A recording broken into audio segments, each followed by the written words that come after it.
Good morning student. आज हम करेंगे हिंदी पाठ्य पुस्तक कक्षा 2 पाठ 6 आधा इनाम। आज हम आधा इनाम ये कहानी जो है पढ़ेंगे।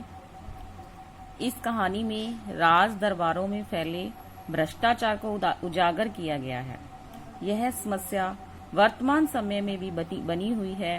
भ्रष्टाचारियों को कठोर दंड मिलना ही चाहिए। तो इस पाठ में इस कहानी के माध्यम से जो लेखक ने भ्रष्टाचार और लालच को बुरा बताने का प्रयास किया है। इससे अंत में बुरा ही होता है। तो लेखक का कहना है कि जो भ्रष्टाचार और लालच को अपनाते हैं उनका जो अंत है, अंत में उनका हाल बुरा ही होता है। तो यह पाठ जो है एक कहानी के रूप में है। एक धनी व्यक्ति को दूसरों को दावत खिलाने का बहुत शौक था। उसने एक बार दावत में झींगा मछली खिलानी चाहिए। इसके लिए उसने मुनादी करवा दी कि झींगा मछली लाने वाले को अच्छा इनाम दिया जाएगा। एक मछुआरा एक बड़ी झींगा मछली ले आया। दरबान ने उससे इनाम का आधा हिस्सा मांगा। जब सेठ ने इनाम देना चाहा तब मछुआरे ने यह बात बता दी और कोड़ों की सजा मांगी। आधे कोड़े दरबान की पीठ पर लगे तथा उसे नौकरी से निकाल दिया और मछुआरे को धन व सम्मान मिला। तो अब ये हम कहानी स्टार्ट करते हैं कि एक शहर में एक धनी व्यक्ति रहता था। उसे दूसरों को दावत खिलाने का बहुत शौक था।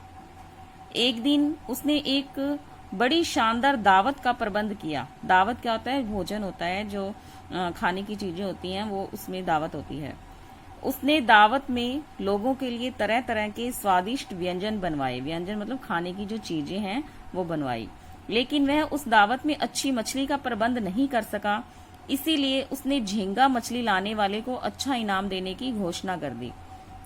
उसने पूरे शहर में मुनादी करवा दी कि जो आदमी झींगा मछली पकड़ कर लाएगा उसे धन के अतिरिक्त अच्छा इनाम भी दिया जाएगा।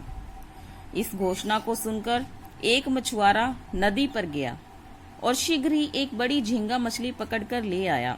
वह उस मछली को देने के लिए धनी व्यक्ति के घर पहुंच गया। द्वार पर पहरा दे रहे दरबान ने उसे अंदर जाने से रोक दिया।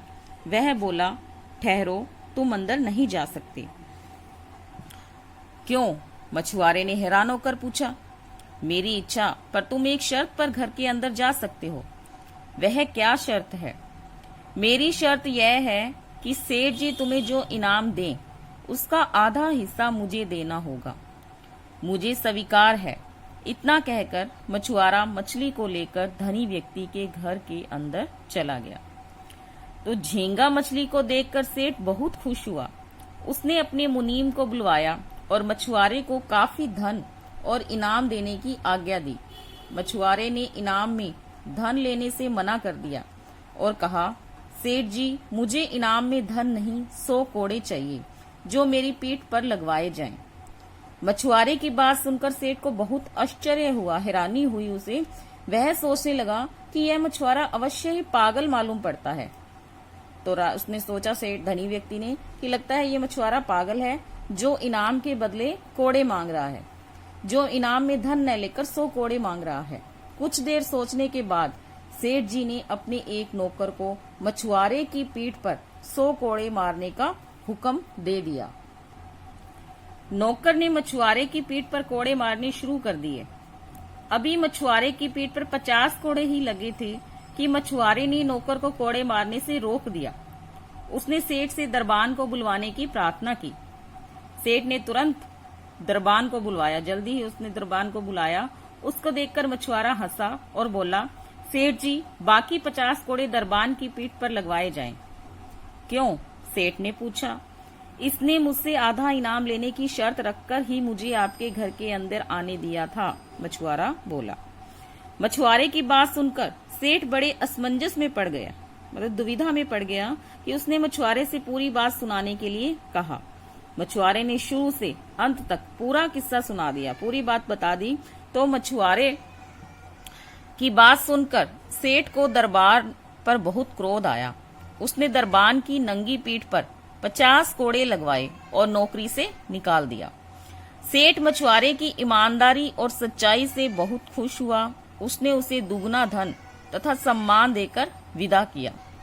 मछुआरा अपनी ईमानदारी और सच्चाई का सही इनाम पाकर धनी हो गया और मजे से शेष जीवन, बाकी का जीवन जो था वो मजे से बिताने लगा।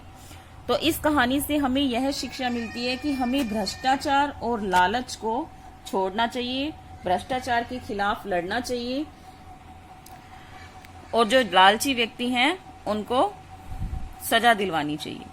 तो और हमें ईमानदारी और सच्चाई के रास्ते पर चलना चाहिए।